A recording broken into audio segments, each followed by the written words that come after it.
मुरली अमृत की धारा है धारा, जो देती दुखों से किनारा। मुरली अमृत की धारा है धारा, जो देती दुखों से किनारा। भूले जीवन में हो जाए शिव बाबा मुरली में समझाए। भूले जीवन में हो जाए शिव बाबा। ओम शांति। आज की तारीख है 16/5/2024 के बाबा के साकार महावाक्य। मीठे बच्चे, अपने को सुधारने के लिए अटेंशन दो, देवी गुण धारण करो। बाप कभी किसी पर नाराज नहीं होते, शिक्षा देते हैं, इसमें डरने की बात नहीं। बाबा ने प्रश्न पूछा, बच्चों को कौन सी एक स्मृति रहे तो टाइम वेस्ट ना करें। बाबा ने उत्तर दिया, यह संगम का समय है, बहुत ऊंची लॉटरी मिली है। बाप हमें हीरे जैसा देवता बना रहे हैं। यह स्मृति रहे तो कभी भी टाइम वेस्ट ना करें। यह नॉलेज सोर्स ऑफ इनकम है, इसलिए पढ़ाई कभी मिस ना हो। माया दे अभिमान में लाने की कोशिश करेगी, लेकिन तुम्हारा डायरेक्ट बाप से योग हो तो समय सफल हो जाएगा। ओम शांति। बच्चों को यह तो मालूम है कि यह बाप है, इसमें डरने की कोई बात नहीं। यह कोई साधु महात्मा नहीं है जो कोई बद्दुआ करेंगे या गुस्सा करेंगे। उन गुरुओं आदि में तो बहुत क्रोध होता है, तो उनसे मनुष्य डरते हैं। कहाँ श्राप ना दे देवे, यहाँ तो ऐसी कोई बात नहीं। बच्चों को कभी डरने की बात नहीं। बाप से डरते वह हैं जो खुद चंचल होते हैं। वह लौकिक बाप तो गुस्सा भी करते हैं, यहाँ तो बाप कभी गुस्सा आदि नहीं करते हैं। समझाते हैं, अगर बाप को याद नहीं करेंगे तो विक्रम विनाश नहीं होंगे, अपना ही जन्म जन्मांतर के लिए नुकसान करेंगे। बाप तो समझाने देते हैं, आगे के लिए सुधर जाए। बाकी ऐसे नहीं कि बाप नाराज होते हैं। बाप तो समझाते रहते हैं, बच्चे अपने को सुधारने के लिए याद की यात्रा पर अटेंशन दो, साथ साथ चक्कर को बुद्धि में रखो, देवी गुण धारण करो। याद है मुख्य है, बाकी सृष्टि चक्कर की नॉलेज तो बहुत सिंपल है, वह है सोर्स ऑफ इनकम, परंतु उनके साथ देवी गुण भी धारण करने हैं। इस समय है बिल्कुल आसुरी गुण। छोटे बच्चों में भी आसुरी गुण होते हैं, लेकिन उनको मारना बिल्कुल नहीं है, और ही सीखते हैं। वहाँ सतयुग में तो सीखना नहीं होता है, यहाँ तो माँ बाप से बच्चे सब सीखते हैं। बाबा गरीबों की बात करते हैं, साहूकारों के लिए तो यहाँ जैसे स्वर्ग है। उनको ज्ञान की दरकार नहीं, यह तो पढ़ाई है। टीचर चाहिए जो सिखावे सुधारे। तो बाप गरीबों की बात करते हैं, कैसी हालत है, कैसे कैसे बच्चे खराब होते हैं। माँ बाप को सब देखते रहते हैं, फिर छोटेपन में ही सब खराब हो जाते हैं। यह रूहानी बाप कहते हैं, मैं भी गरीब निवाज हूँ, समझाता हूँ। देखो इस दुनिया में मनुष्यों की क्या हालत है। तमो प्रधान दुनिया है, तमो प्रधान की भी कोई हद होती है ना। 1250 वर्ष तो कलयुग को हुए, एक दिन भी कम जास्ती नहीं। दुनिया जब पूरी तमो प्रधान हुई तब बाप को आना पड़ा। बाप कहते हैं, मैं ड्रामा अनुसार बधाईमान हूँ, मुझे आना ही पड़ता है। शुरू में कितने गरीब आए, साहूकार भी आए, दोनों इकट्ठे बैठते थे। बड़े बड़े घर की बच्चियां भागी, कुछ भी ले नहीं आई। कितना हंगामा हो गया। ड्रामा में जो होने का था वह हो गया, ख्याल भी नहीं था ऐसे होगा। बाबा खुद वंडर खाता था, क्या हो रहा है। इन्हों की हिस्ट्री बड़ी वंडरफुल है, यह भी ड्रामा में नोट है। बाबा ने सबको कह दिया, चिट्ठी लिखाकर ले जाओ, हम ज्ञान अमृत पीने जाते हैं। फिर उन्होंने पति लोग विलायत में से आ गए। वह बोले, विष दो। यह कहे, हमने ज्ञान अमृत पिया है, विष कैसे दे सकते। इस पर इन्हों का एक गीत भी है, इसको कहते हैं चरित्र। शास्त्रों में फिर श्री कृष्ण के चरित्र लिख दिए हैं। श्री कृष्ण की तो बात हो ना सके, तो ये सब ड्रामा में नूंद है, नाटक में ये सब होता है। हंसी कुड़ी आदि आदि, यह तो दोनों बाप कहते हैं, हमने कुछ भी नहीं किया, यह तो ड्रामा का खेल चल रहा है। छोटे छोटे बच्चे आ गए, अभी वे कितने बड़े बड़े हो गए हैं। बच्चों के कितने वंडरफुल नाम संदेश पुत्रियां ले आई। फिर जो उनसे भाग गए, उनका वह नाम तो है ही नहीं।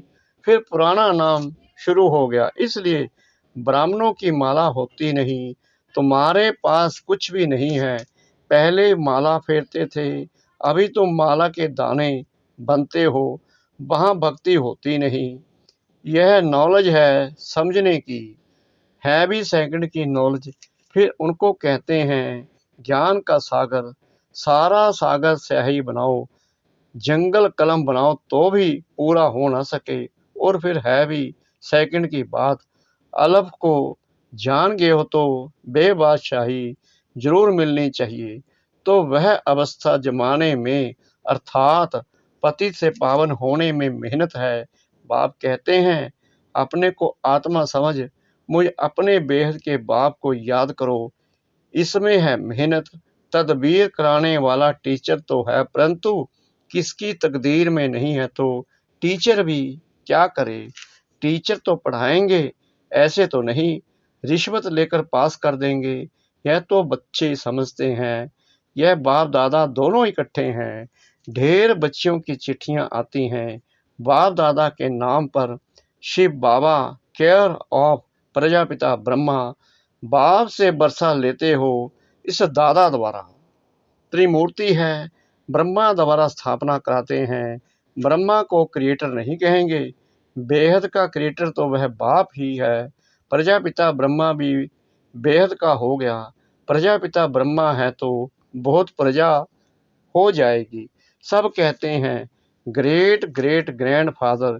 शिव बाबा को ग्रेट ग्रेट ग्रैंड फादर नहीं कहेंगे, वह तो सभी आत्माओं का बाप हो गया। आत्माएं सभी भाई भाई हैं, फिर बहन भाई होते हैं। बेहद के सिजरे का हेड प्रजापिता ब्रह्मा हो गया। जैसे बिरादरी का सिजरा होता है ना, यह है बेहद का सिजरा। आदम और बीबी एडम और इब किसको कहते हैं? ब्रह्मा सरस्वती को कहेंगे। अब सिजरा तो बहुत बड़ा हो गया है, सारा झाड़ जड़ जड़ी भूत हो गया है, फिर नया चाहिए। इसको कहा जाता है वैरायटी धर्मों का झाड़। वैरायटी फीचर्स हैं, एक ना मिले दूसरे से। हर एक की एक्टिविटी का पार्ट एक ना मिले दूसरे से। यह बहुत गुहा बातें हैं, छोटी बुद्धि वाले तो समझ ना सके। बहुत मुश्किल है। हम आत्मा छोटी बिंदी हैं, परम पिता परमात्मा भी छोटी बिंदी है। यहाँ बाजू में आकर बैठते हैं। आत्मा कोई छोटी बड़ी नहीं होती है। बाप दादा दोनों का इकट्ठा पाठ बड़ा वंडरफुल है। बाबा ने यह रथ बड़ा अनुभवी लिया है। बाबा खुद समझाते हैं, यह भाग्यशाली रथ है। इस मकान अथवा रथ में आत्मा बैठी है। हम ऐसे बाप को किराए पर अपना मकान व रथ देवें तो क्या समझते हो? इसलिए इनको भाग्यशाली रथ कहा जाता है, जिसमें बाप बैठ तुम बच्चों को हीरे जैसा देवता बनाते हैं। आगे थोड़ी समझते थे, बिल्कुल तुच्छ बुद्धि थे। अभी तुम बच्चे समझते हो, तो फिर अच्छी रीति पुरुषार्थ भी करना चाहिए। टाइम वेस्ट नहीं करना चाहिए। स्कूल में टाइम वेस्ट करने से नापास हो जाएंगे। बाप तुमको बहुत बड़ी लॉटरी देते हैं। कोई राजा के घर जन्म लेते हैं तो जैसे कि लॉटरी मिली ना, कंगाल है तो उनको लॉटरी थोड़ी कहेंगे। यह है सबसे ऊंची लॉटरी, इसमें टाइम वेस्ट नहीं करना चाहिए। बाबा जानते हैं माया की बॉक्सिंग है, घड़ी घड़ी माया दे अभिमान में लाती है। तुम्हारा बाप के साथ डायरेक्ट योग है, सम्मुख बैठे हैं ना, इसलिए यहाँ रिफ्रेश होने आते हैं हो ड्रामा अनुसार। बाप कहते हैं मैं तुमको जो समझाता हूँ वह धारण करना है। यह ज्ञान भी तुमको अभी मिलता है, फिर प्रायलोक हो जाता है। ढेर आत्माएं चली जाती हैं शांति धाम, फिर आधा कल्प के बाद भक्ति मार्ग शुरू होता है। आधा कल्प से तुम वेद शास्त्र पढ़ते आए, भक्ति करते आए हो। अब मूल बात समझाई जाती है कि तुम बाप को याद करो तो जन्म जन्मांतर के विक्रम विनाश हो। यह नॉलेज है सोर्स ऑफ इनकम, इससे तुम पद्मा पद्म भाग्यशाली बनते हो, स्वर्ग के मालिक बनते हो। वहाँ तो सब सुख है। बाप याद दिलाते हैं तुमको स्वर्ग में कितने अपार सुख दिए हैं। तुम विश्व के मालिक थे, फिर सब गवा दिया। तुम रावण के गुलाम बन गए हो। राम और रावण का कितना यह वंडरफुल खेल है, यह फिर भी होगा। अनादि बना बनाया खेल है। स्वर्ग में तुम एवर हेल्दी वेल्दी रहते हो। यहाँ मनुष्यों को हेल्दी बनाने के लिए कितना खर्चा करते हैं, वह भी एक जन्म के लिए। तुमको आधा कल्प एवर हेल्दी बनाने में क्या खर्च होता है, एक नया पैसा भी नहीं। देवताएं एवर हेल्दी है ना, तुम यहाँ आए ही हो एवर हेल्दी बनने के लिए। एक बाप के बिगड़ सर्प को एवर हेल्दी और कोई बना ना सके। तुम अभी सर्वगुण संपन्न बन रहे हो, अभी तुम संगम पर हो। बाप तुमको नई दुनिया का मालिक बना रहे हैं ड्रामा प्लान अनुसार। जब तक ब्राह्मण ना बने तब तक देवता बन ना सके। जब तक पुरुषोत्तम संगम युग पर बाप से पुरुषोत्तम बनने ना आए तो देवता बन ना सके। अच्छा, आज बाबा ने रूहानी डील भी सिखाई, नॉलेज भी सुनाई, बच्चों को सावधान भी किया। गलत नहीं करो, बाबा कहते हैं गलत नहीं करो, उल्टा सुल्टा बोलो भी नहीं, शांति में रहो और बाप को याद करो। अच्छा, मीठे मीठे सिकला दे बच्चों प्रति माता पिता बाप दादा का याद प्यार और गुड मॉर्निंग। रूहानी बाप की रूहानी बच्चों को नमस्ते। हम रूहानी बच्चों की रूहानी बाप दादा को श्रद्धा भरी प्रेम भरी नमस्ते। शुक्रिया बाबा, शुक्रिया बाबा, शुक्रिया बाबा, इस मीठी मीठी मीठी मुरली के लिए। धारणा के लिए मुख्य सार नंबर 1, विक्रम विनाश कर स्वयं को सुधारने के लिए याद की यात्रा पर पूरा अटेंशन देना है, देवी गुण धारण करने हैं। नंबर 2, देवता बनने के लिए संगम युग पर पुरुषोत्तम बनने का पुरुषार्थ करना है, गफलत में अपना टाइम वेस्ट नहीं करना है। वरदान सतगुरु परमपिता परमात्मा जी का ज्ञान के श्रेष्ठ खजानों को महादानी बन दान करने वाले मास्टर ज्ञान सागर भव। जैसे बाप ज्ञान का सागर है, ऐसे मास्टर ज्ञान सागर बन सदा औरों को ज्ञान दान देते रहो। ज्ञान का कितना श्रेष्ठ खजाना आप बच्चों के पास है, उसी खजाने से भरपूर बन याद के अनुभवों से औरों की सेवा करो।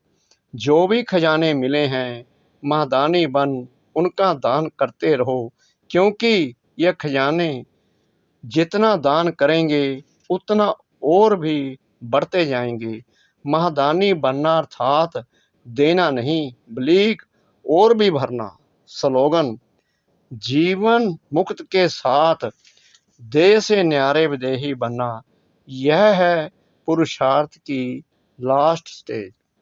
जीवन मुक्त के साथ देह से न्यारे विदेही बनना, यह है पुरुषार्थ की लास्ट स्टेज।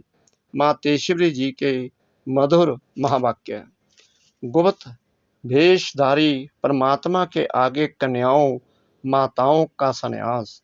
अभी दुनिया मनुष्यों को यह विचार तो आना चाहिए कि इन कन्याओं माताओं ने संन्यास क्यों लिया है। यह कोई हठ योग कर्म संन्यास नहीं है, परंतु बिल्कुल सहज योग, राज योग, कर्म योग संन्यास जरूर है। परमात्मा खुद आए जीते जी देह सहित, देह के सभी कर्मेंद्रियों का मन से संन्यास कराता है, अर्थात 5 विकारों का संपूर्ण संन्यास करना जरूर है। परमात्मा आए कहता है देह दान तो छूटे ग्रहण। अब माया का यह ग्रहण जो आधा कल्प से लगा हुआ है, इससे आत्मा काली यानी कि पतित बन गई है, उनको फिर से पवित्र बनाना है। देखो देवताओं की आत्माएं कितनी पवित्र और चमत्कारी हैं।